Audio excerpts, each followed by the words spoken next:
Welcome to your Week 4 Enhanced Interview.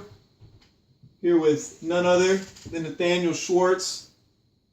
How are we doing today? What's going on? Thank you for having me back on for the first time since the original interview. Back in the go ahead. 2 years ago, before we even did them in videos, when it was just written. It was just written in just text and then posted. We started off hot. I had the first ever interview, yes. And it's been dry since. So true. I'm happy to have you back. Remember when we went? It was an evolution. It was text to voice. We just did recordings like podcasts, and then we go to video. Yeah. I say why not? The original one was just like you had a notepad. We were on break, eating pulled pork or whatever. For Pan Asian Monday, and it was just like you writing down my answers. And then I would just relay it back. The NFL story is just so crappy to type on. I'm so happy we're with Tumblr. Just trying to make the league better at this point. Sure. All right, let's get on with it. Question 1. Okay. The world wants to know. The poll's out there. 0-3. Please elaborate. What is going on? All right. First and foremost. Okay. First of all, Joey Bell was a horrible pick. Joey Bell, it's out there. I'm happy with Joseph Randle. Joey Bell was an atrocious pick. I was counting on him as like a flex spot, and he's gone. He's off the lineup now. Joseph, is he still on the bench? No, he's gone. He's off. He's gone. His so far his stats this year are 20 carries for 22 yards. And I got a chance to watch some of the game on Sunday, and he just looked atrocious. He didn't look like he didn't know how to run. They had open holes, and then he'd stop and he'd start dancing. And that's not even the kind of runner he is. So he looks confused and scared, and looks like he's in the fucking Twilight Zone. So, yeah, I'm not going to count on him. And that whole offense is a dumpster fire anyway, so I don't want any part of it. Number 2, Adam Vinatieri the first 2 weeks did not show up. He gave me a goose egg in week 1. He put up 0. And then week 2, he missed that fucking chip shot of like 29 yards. I think I lost that game. I'm going to check. I lost that game to Mike. You did. By like 2.8 points. Or something like that field goal would have won you the game. Yeah. I lost. I put up 89.96 and he put up 92.54. So that field goal would have won me the game by like a 2/10 of a point, however much. That would have been 1-1. Okay? Right. Like that, which is very completely ordinary field goal that everybody makes was made. Especially it wasn't tipped. It wasn't blocked. It's a veteran. Just completely fucked it up. And then number 3, Devin just beat me by like 12 points. Mm-hmm. But I had Big Ben go down. Big Ben put up like 5 points for me, I think. Yeah. And he's averaging, like his average for the first 2 weeks was 20. He put up 20. Like, I think it was 17 points in like week 1, or maybe it was 18. He put up 18 points. Then week 2, he put up 30 points. So if he were to give me like 20 points, which is under his average so far this year, that would have been a close win for me. So just got some bad breaks. Week 1, Joe put up like 111 points or something, and even if Chip Kelly had challenged what should have been a Jordan Matthews touchdown, I still would have lost. And you can't expect to beat somebody in a 12-man league if they're going to put up over 110. I mean, it's just Joe. That hurts. Another valid point here. That was definitely a great thing. Want to shout you out for the rivalry week. Genius. Yeah. And now you and your rival are tied up 2-2. It's 2-2 in the series. And we're going to play each other one more time. We got one more for bragging rights for the end of the season. You'll be up. That's huge. I honestly believed you were going to win that and he'd be down 1-3. I honestly was in favor of that. Joe showed resilience as he's done all year with all his injuries.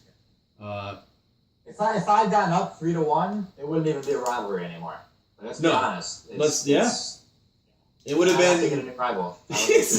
all the shots fired. I love it. I love it. Yes. Yeah. Yes. It's 2-2. That's why it's a rivalry, because it's always a good series. Oh yeah, I love when you guys play. It's just great. It's greatness. All right, let's go on to tonight. It's Thursday night. Thursday night football. It's Thursday night football. As you said yourself, statistically the worst night for offenses, and you're rolling. Oh, yeah. with Cool Joe. Cool Joe. Joe Elite Flacco, as I like to call him. Oh, boy.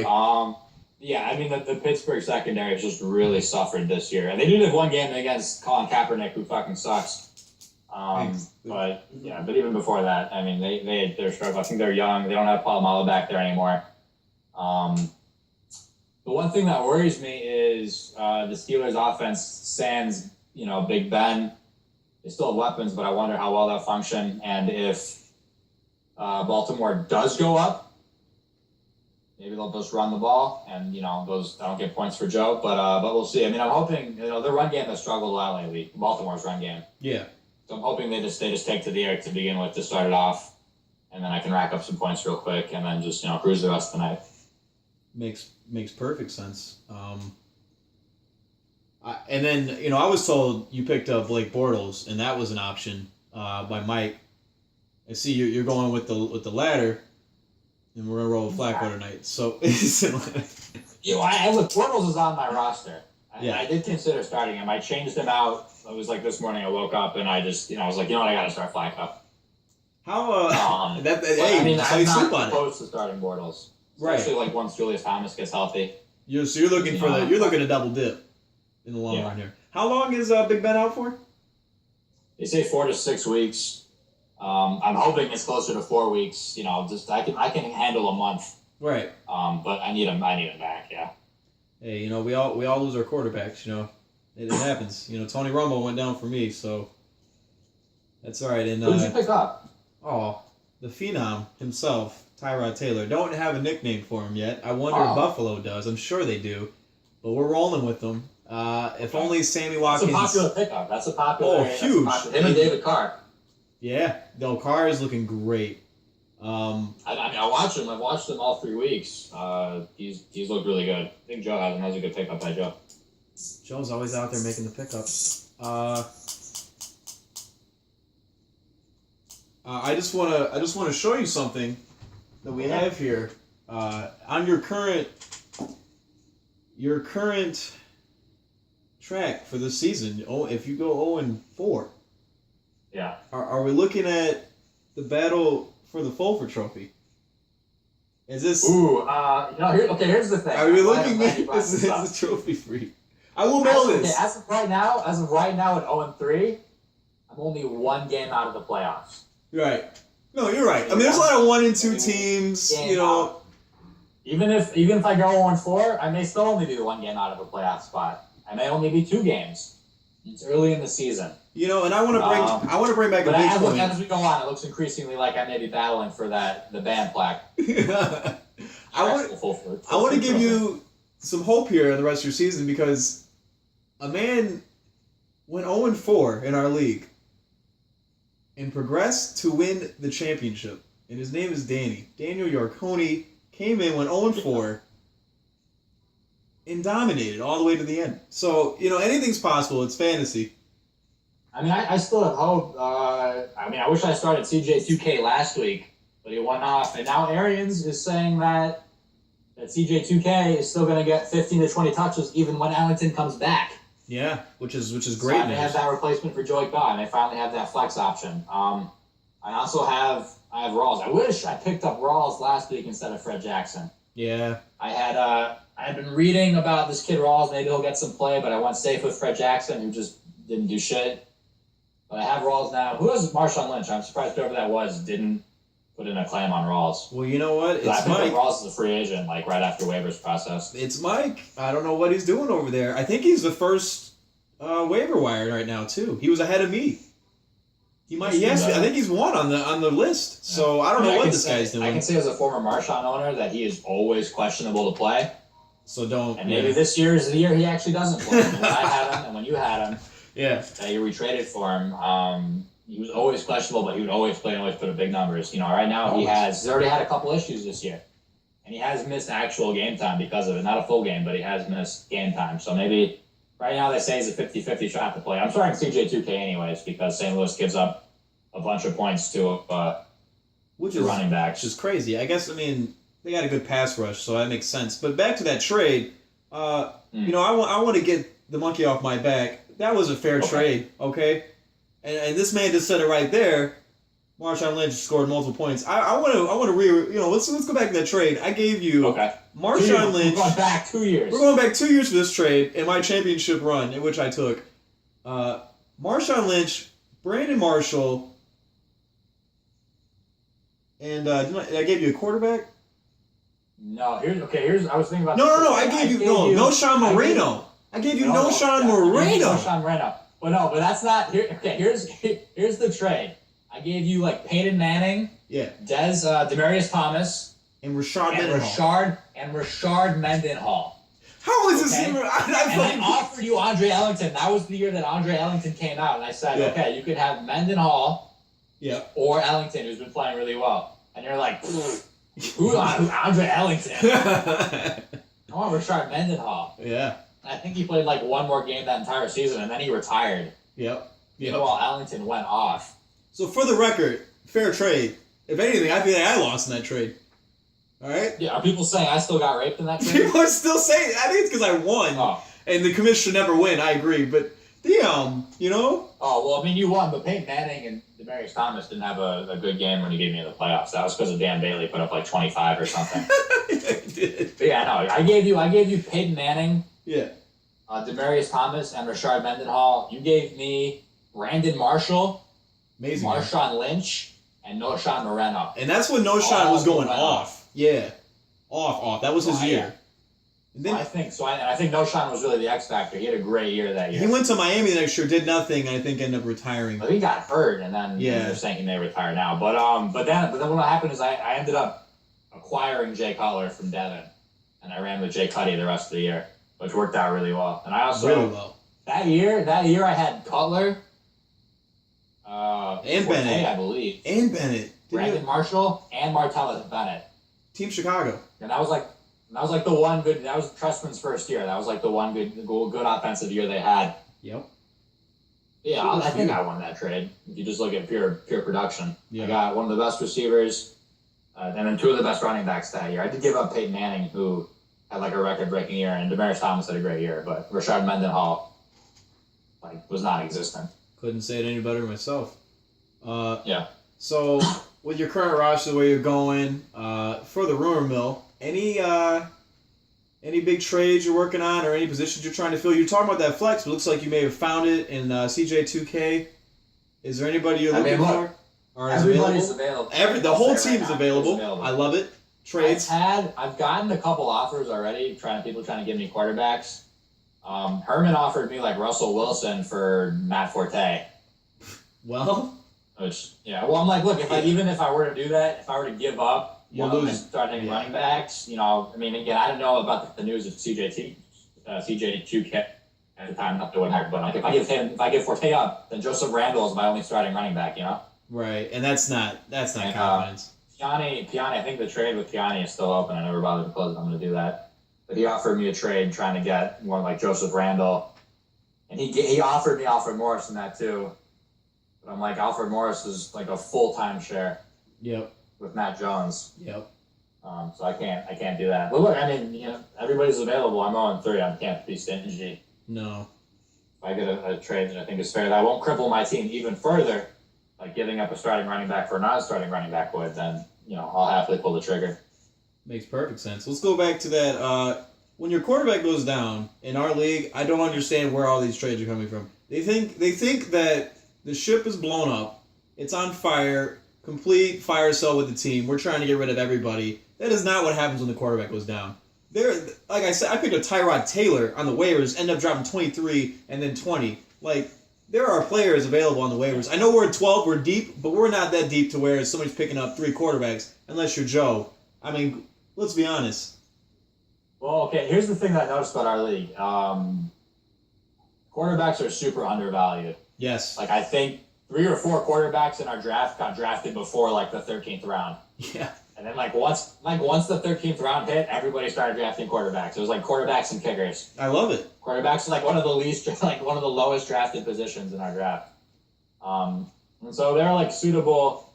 Again, if Big Ben, if he completely busted his MCL and was out for the season, I'd be more inclined to make a trade for a quarterback. But if it's going to be like a month, then I'll see what's on the waiver wire. I can run the Flack, I can run the Bortles.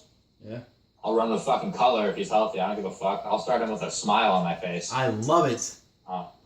John Fox, yeah, I mean, if it's like a month, I'm not going to give up a fucking running back. I'm not giving up Matt Forte. No. If my quarterback's down for a month. Matt Forte's doing great for you. Guys looking great. I mean, well, last game, week 3 against Seattle, they started off really hot, and then Seattle just started stacking the box because they realized we're not going to throw it. Yeah. They're like, we don't. The first 2 weeks, Matt Forte was a stud. Yeah. But they need color back in that offense. Yeah. Yeah. Well said. Do you have anything you want to send to the league, send out? You have your voice heard. You got a big matchup this week. Back-to-back games against Shake and Bake. Am I playing Shake and Bake again? Shake and Bake again. What? No, I thought I was playing Adrian. Are you playing Adrian? Hold up. Double check that. I'm pretty sure it's back-to-back. I think this was I'm playing Adrian. Adrian. I'm playing Shy Supreme. Tease me. Don't know where I got the information from. Get my stuff together. Adrian. Yeah. All right. I play Adrian. You're facing the old Dairy Boys. The old Dairy Boys. I like that. Facing a good Aaron Rodgers there, who almost came back and beat me single-handedly.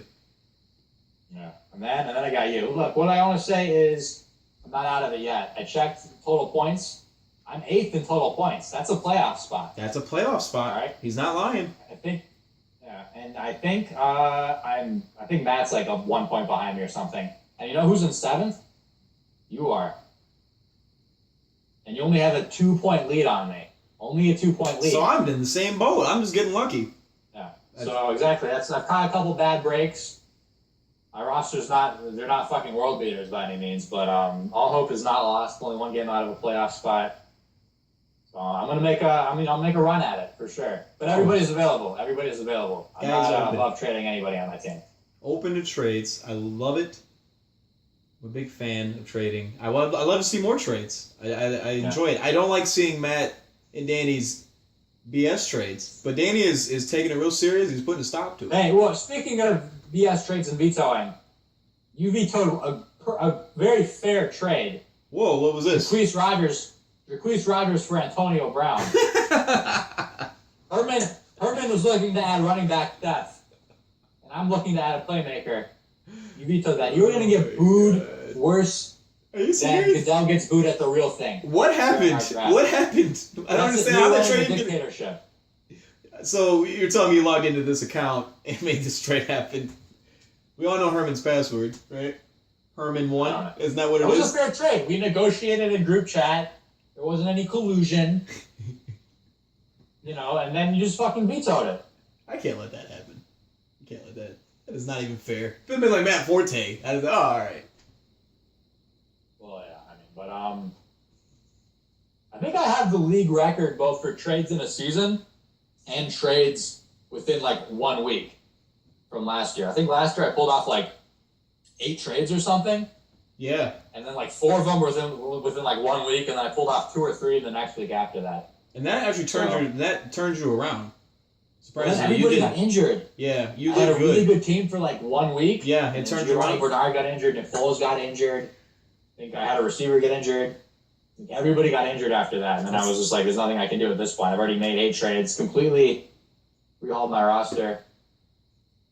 Including I got that Eddie Lacy. I got Eddie Lacy from Herman for nothing. Somehow I dumped Matt Ryan onto Matt, which at the time his whole offensive line was injured, so it was a good trade to get rid of him. Right now, Matt Ryan's gone off, but at the time, I made some good trades, and then everybody just went down. That's the NFL, What are you gonna do? Final thoughts for me. Yep. Shout out to Danny. I think he's on a 12-game win streak from last year. Big shout out to Danny. Well done, champ. I'm waiting on this curse to happen sooner or later. And I did not see the 3-0 start coming. Nobody did, especially with the second-round pick. And then secondly, shout out to the league on a great year so far. I want to give you guys the opportunity of joining the We Get Buckets League for fantasy basketball. That's going on. Join that league. Nate's a big part of it. Usually does pretty well. I think you did pretty well last year. I I'm second place 2 years ago, and last year I was like a first round exit. But yeah. I'm always up there. He's always up there, always playing. So $50 buy-in. Draft day's the October 24th. It's a Saturday at 6 p.m.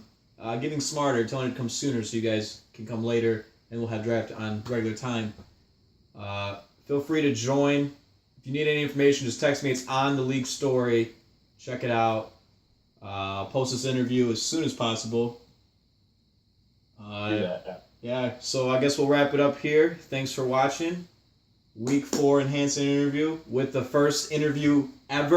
The original. The original. The OG of this shit. The OG. That's how we get it done. All right.